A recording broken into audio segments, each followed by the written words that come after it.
3 বছর 3 মাস কারাবাসের পর জামিনে মুক্ত হয়ে ফের বেহালা পশ্চিম কেন্দ্রে ফিরেছেন রাজ্যের প্রাক্তন শিক্ষামন্ত্রী ও তৃণমূল কংগ্রেসের একদা শক্তিশালী নেতা পার্থ চট্টোপাধ্যায়।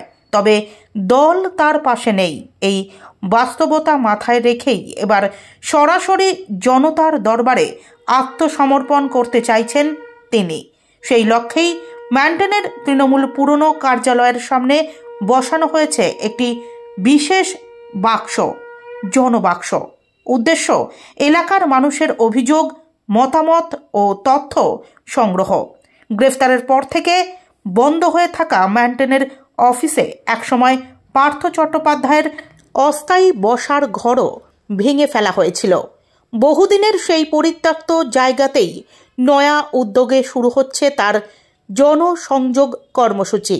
ইতিমধ্যেই তার ঘনিষ্ঠরা এলাকার বিভিন্ন প্রান্তে লিফলেট বিলি শুরু করেছেন।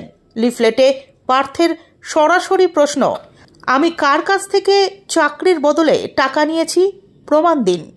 যদি কেউ আমার নামে টাকা নিয়ে থাকে তাও জানান, আমি ব্যবস্থা নেব। পার্থ চট্টোপাধ্যায় দাবি করেছেন তার বিরুদ্ধে ওঠা দুর্নীতির অভিযোগ সম্পূর্ণ ভিত্তিহীন। তাই মানুষ যদি কোনো প্রমাণ বা অভিযোগ দিতে চান সরাসরি এই জনবাক্সে জমা করতে পারবেন। শিক্ষক নিয়োগ দুর্নীতি মামলায় এখনও বিচারাধীন অবস্থায় থাকায় দলও তার থেকে দূরত্ব বজায় রেখেছে বলে রাজনৈতিক মহলের ধারণা। তাই দলীয় সমর্থনবিহীন পরিস্থিতিতে তিনি এবার জনতার বিচারেই আস্থা রাখছেন। শুক্রবার থেকেই এই জনসংযোগ শুরু হওয়ার কথা থাকলেও তা হয়নি।